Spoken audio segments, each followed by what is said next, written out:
이 처음에 대국민 담화를 10시로 잡았을 때는 그 전에 국무회의를 거친다 이런 계획은 없었던 걸로 봐야 되겠죠. 그건 제가 모르겠습니다. 대통령께서 시간상으로 그렇다는 겁니다. 네, 어떤 생각을 갖고 계셨는지 잘 알 수가 없습니다. 개회선언, 안건에 대한 설명, 폐회선언 등이 있어야 하는데 그 부분이 충족되지 않았다고 알고 있습니다. 이렇게 얘기를 하거든요. 아직까지도 이제 회의록 작성은 안 된 거고요. 네. 의정관한테는 연락 자체를 아마 안 했을 것 같습니다. 뭐 회의록 작성을 하는 것이 비상겸에 동조하거나 비상겸을 방조하는 것이 아니냐라는 분위기가 형성돼 있었던 것 같습니다. 그런 상황에서 더 이상 회의록을 작성할 수는 없었을 것이라고 생각을 하고요. 이 장관들이 자기 집무실로 돌아가서 전자적인 서명을 하는 방식으로 이루어집니다. 헌법 82조는 대통령의 국법상 행위는 문서로서 하며 이 문서에는 국무총리와 관계 국무위원이 부서한다. 군사에 관한 것도 또한 같다. 네. 이렇게 돼 있거든요. 근데 이제 이게 비상계엄은 대통령의 국법상 회의잖아요. 네, 그렇습니다. 그리고 관계 국무위원은 누구인가요? 그게 지금 원래 그 비상계엄을 건의할 수 있는 게 국방부 장관과 행안부 장관이잖아요. 그러면 관계 국무위원은 누구인 거죠? 당연히 국방부 장관이라고 생각합니다. 예. 그 한혁수 국무총리는 자기는 부서고 뭐고 서명도 안 했고 일체 안 했다고 하시거든요. 네. 제가 알기로는 부서의 시점에 대해서는 특별한 규정이 없는 것으로 알고 있습니다. 이번 비상겸과 같은 아주 특수하고 급박한 상황에서는 그렇기 때문에 부서가 사후적으로도 이루어질 수 있다고 개인적으로 생각을 하는데, 아까도 말씀드렸다시피 비상겸이 선포됐던 시간이 워낙 짧고 그 이후에 내란이다 뭐다 각종 혼란스러운 상황이 이어졌기 때문에 소관 부처에서도 부서를 한다는 것을 놓친 것이 아닌가 이런 생각을 합니다. 그런데 국무위원 전원이 사인을 하지 않겠다고 해서 아무도 하지 않았을 겁니다. 한덕수 장관은 그 비상계엄 관련 국무회의의 요건을 충족하였느냐 이런 질문에 자기는 평가를 못하겠다. 네. 이제 그런데 자기 생각에는 간담회 정도 되는 것 같다. 이렇게 말씀을 하셨고요. 네. 최상목 장관도 그날 모였던 것이 국무회의라고 생각을 하지는 않습니다. 이렇게 말씀을 하시거든요. 저는 김용호 의원이 국무총리에게 보고하는 거 못 받고 그 자리에서 어떤 안건이나 자료를 받은 것도 없습니다. 그러시거든요. 노영주 중기부 장관을 기준으로 하면 5분 네. 동안 진행이 된 것 같아요. 네. 그 검토한 문건이라기보다 제가 최초로 대통령 집무실에 도착했을 때 그 또 책상에 있는 걸 문건을 하나 봤는데 네. 그게 지금 와서 보면 그게 계엄 선포문 아닌가 싶습니다. 지정이 있다는 건 아시죠? 알고 있습니다. 네, 거기에 구성원 과반수 출석으로 개의하고 출석 구성원 3분의 2 이상의 찬성으로 의견한다. 그 자리에서. 알겠습니다. 아까 그 단전 단수 적혀 있던 쪽지는 구체적으로 어디에 있었습니까? 대통령 집무실입니까? 여기 접견실입니까? 집무실에 네. 집무실에 어디에? 어디 위에 집무실 대통령 탁자에 이렇게 대통령 탁자인가요? 아니면 이 원탁 위인가요? 원탁 말한 원탁 위에. 네. 집무실로 다시 들어온 증인에게 자정 무렵에 경향신문, 한겨레신문, MBC, JTBC 여론조사 꽃을 봉쇄하고 소방청을 통해 단전 단수를 하라라는 내용이 기재된 문건을 보여줬다. 이렇게 기재되어 있는데 피청구인이 대통령 집무실로 다시 들어온 증인에게 자정 무렵에 경향신문, 한겨레신문, MBC, JTBC 여론조사 꽃을 봉쇄하고 소방청을 통해 단전 단수를 하라라는 내용이 기재된 문건을 보여줬다. 이렇게 기재되어 있는데 그렇게 말씀하셨거든요. 그런 정도는 알고 계신다는 거네요. 짧게 한 1, 2분 머물 때 잠깐 얼핏 보게 된 건데요.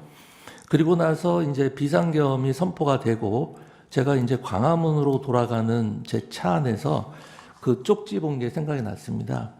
그런 것들을 물어본 다음에 아까 그 쪽지가 생각이 또 나고 걱정이 돼서 만일의 경우를 대비해서 국민의 안전에 대해서 최우선적으로 그리고 꼼꼼히 챙겨달라라는 취지에 당부를 한 거고 뭐 증인에게 전달한 적은 없습니까? 전혀 없습니다. 단전단수 관련해서 대통령 지시나 국방부 장관 협조 요청도 따로 받은 적 없으시죠? 없습니다. 뭐 그런 내용은 제가 잘 그러니까요. 모릅니다. 그리고 증인은 행안부 장관으로서 부서를 한 적은 없는 것이죠. 네, 없습니다. 예, 없으시고. 제 소관 업무도 아니었고요. 이건 좀 이해를 돕기 위해서 말씀을 드리겠습니다. 행안부 장관의 그 이상민 전 장관의 증언을 이렇게 들어보면은 조사를 받는 과정에서 계엄 이코르 내란이라고 하는 프레임으로 자꾸 물으니까 아마 일부 국무위원들이 그런 식으로 답변을 한 것 같은데 도대체 국무위원이 대통령실에 그러면 뭐 간담회 하러 오거나 뭐 놀러 왔다는 것은 말이 안 되는 얘기입니다. 그래서 그런 점을 그래서 제가 아까 전문 증거를 증거로 채택하는 문제는 헌재에서 결정할 문제라고 하더라도 그것을 얼마나 믿을 것이냐의 문제는 종합적으로 판단해 주십사고 이제 말씀을 드린 겁니다. 그리고 이제 그 국무회의록의 그 작성과 관련돼서는 6일 날 12월 6일 날 행안부에서 그 국무회의록을 작성할 테니까 관련 서류를 보내달라 해서 대통령 비서실에서 10일 날 다 보내줍니다. 그리고 그 문서 작성 책임과 권한은 행안부고요. 그리고 아까 그 부선 문제도 대통령의 국법상 행위, 비상계엄 선포라는 국법상 행위에 대해서는 부서는 국방장관과 총리와 대통령인데 사실 우리 부속실의 그 실장이 일단은 만들어 놓고 서명을 받았습니다. 그러나 총리께서 이거는 작성 권한과 책임이 국방부에 있으니 국방부에서 결제 올라오는 게 맞다라고 했는데 국방부에서 아직 안 올린 것이고요. 그리고 반드시 사전에 해야 되는 것은 아니라고 생각합니다. 왜냐하면 보완을 요하는 이런 그 국법상 행위에 대해서 사전에 요한다면 문서 기한자인 실무자가 이 내용을 알 수 있기 때문에 이런 경우에는 사후에 전자결제로 할 수 있는 거라고 저는 생각하고요. 그리고 아까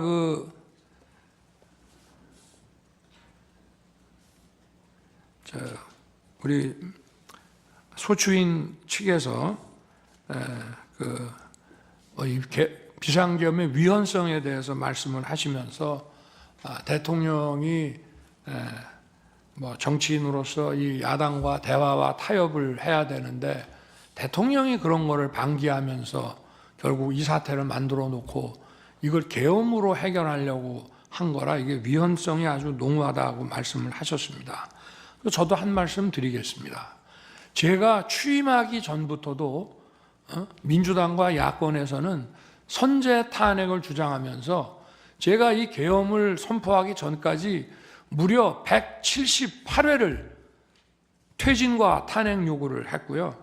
제가 국회 예산안 기조연설을 하러 가면 아무리 미워도 그래도 얘기 듣고 박수 한번 쳐주는 것이 대화와 타협의 기본인데 제가 취임하고 갔더니 아예 로텐더홀에서 대통령 퇴진 이 시위를 하면서 의사당에 들어오지도 않아서 여당 의원만 놓고 반쪽짜리 제가 예산안 기조연설을 했고요. 그 다음번에는 이제 들어는 왔습니다. 언론에서 비판하니까. 근데 전부 고개를 돌리고 있고 제가 끝나고 악수를 하니까 전부 거부하면서 그 문 쪽에 있는 일부만 앞면이 있는 일부만 하고 저에게 심지어는 빨리 사퇴하세요. 이런 의원들도 많았습니다. 그러니 도대체 제가 대통령으로서 야당이 아무리 저를 공격하더라도 왜 대화와 타협을 안 하겠습니까? 의석수도 100석 조금 넘는 의석을 가지고 어떻게든 야당을 설득해서 뭐를 해보려고 한 건데 이 문명 국가에서 도대체 현대사에서 볼 수 없는 이런 줄타내기라고 하는 것은 이거는 대단히 악의적인 거고 이거는 대화 타협을 하겠다는 것이 아니라 그냥 이 정권을 파괴시키는 것이 우리의 목표라고 하는 것을 명확히 보여주는 겁니다. 아까도 뭐 0몇 %의 예산 삭감이 0몇 %에 불과하다고 했는데요. 뭐 미국에서는 뭐 몇 조 달러짜리 가지고 예산이 셧다운 되면서 뭐 대통령이나 국회의원이나 월급도 못 받는 사태가 벌어지지만 금방 타협을 합니다. 근데 도대체 우리 우리 헌정사상 핵심 아킬레스건 예산을 일방 삭감한 상태로 예산안을 일방 통과시킨 거는 지난 12월이 유일했습니다. 그런 말씀을 제가 드리고 싶고 하여튼 이 무슨 뭐 대통령이 대화와 타협을 거부하고 불통의 일방 통행을 하면서 이루어졌다는 것이 바로 민주당의 계속된 프레임이었습니다. 그 말씀을 꼭 드리고 싶고 저도 미국 국빈 방문 갈 때도 민주당 의원들도 같이 가자고도 얘기하고 또 김진표 국회의장 계실 때도 여야 의장단, 국회 사무총장 다 여러 번 초청해서 만찬도 하고 뭐 여러 가지 얘기도 많이 했습니다. 그러니까 이런 주장은 정말 본인들에게 스스로 한번 되짚어 봐야 될 문제를 제게 얘기하고 있는 것이 아닌가 저는 그렇게 생각하고 말씀을 올립니다. 네, 이상입니다. 대통령께서는 11명의 국무위원들이 다 모여서 이제 국무회의가 구성된 이후에 어떤 말씀을 하셨습니까? 그 당시 상황이 이제 대통령께서 아까 말씀하신 것처럼 10시 이제 발표 시간이 다가오니까 이 대접견실 쪽으로 잠깐 건너오셔서 국무위원들 다 모였느냐 그렇게 말씀을 하셨는데 그때 아마 의사 정족수가 안 된 것으로 알고 있습니다. 그래서 다시 대통령 집무실로 들어가셨고 아마 11명이라는 의사 정족수가 채워진 다음에 대통령께서 정장을 갖추고 다시 들어오셔가지고 그 대접견실 중앙에 앉으시고 저희 국무위원들은 다시 자리를 정돈해서 그 주위로 이렇게 쭉 나란히 앉고 그 당시 몇 분 계셨던 수석 비서관들은 다 자리에서 빠졌습니다. 그러고 나서 저희들이 이제 계속 논의를 이어서 대통령님을 좀 만류하는 그런 취지의 이야기를 했고요. 대통령께서는 뭐라고 말씀하셨냐면은 여러분들이 이야기하는 그러한 뭐 경제, 외교의 영향, 정무적인 부담 이런 거 다 안다. 나도 신중하고 깊게 생각을 했다. 내가 왜 그 점을 고민을 안 했겠냐. 하지만 국무위원 개개인이 느끼는 상황인식, 위기감, 그리고 책임감과 국정을 총괄하는 대통령으로서 가지고 있는 상황인식과 위기감, 그리고 책임감은 차원이 다른 것이다. 이런 말씀을 마지막으로 하셨습니다. 그때 제가 받은 느낌이 뭐였냐면은 제가 1차 탄핵소추 때 그렇게 심각한 영향이 있었는데 과연 그러면은 타 부처 장관들은 그런 사정을 알았을까 그런 생각을 했습니다. 그리고 지금과 같이 그 동시다발적으로 여러 명의 그 부처 방통위는 아예 기능을 정지해 버린 상태였고 수많은 사람이 탄핵을 당하고 예산은 각 부처 예산은 뭐 조금 깎인 것도 있고 많이 깎인 것도 있겠지만 국정 전반적으로 봤을 때는 엄청난 예산이 유사일에 처음으로 깎인 상황이고 정부에서 추진하는 법령은 다 국회 통과를 못하고 정말 엉뚱한 법령들을 통과돼서 대통령으로 하여금 거부권을 행사하지 않으면 안 되게 만드는 그런 상황이 되면 정말 대통령님의 고심이 크셨을 수밖에 없겠구나 라는 생각을 그때 그 말씀을 듣고 다시 한번 하게 됐고요. 다른 국무위원들도 아마 비슷한 생각을 했을 겁니다. 대통령님의 고심을 그 당시 충분히 이해할 수 있었고 참 우리가 저렇게까지 같이 고민을 못한 것에 대해서 상당히 죄송스러운 마음도 있었습니다. 였기 때문에 어느 누구도 찬성이니 반대니 이런 워딩 자체를 한 사람은 없었습니다. 그렇기 때문에 거기에 대해서 이번 비상계엄이 위헌이다, 위법이다라고 생각한 사람은 아무도 없었습니다. 단지 이렇게 비상계엄이 약 45년 만에 선포됐을 때 국민들이 이것을 받아들일 수 있겠는가, 외교나 경제에 미치는 영향이 얼마나 크겠는가, 과연 이걸 추후 정무적인 부담이라든지 야당의 공세를 막아낼 수 있겠는가, 모든 국무위원들이 걱정과 우려 속에 대통령을 만류해야 되는 거 아니냐, 이런 상황이었습니다. 그러면서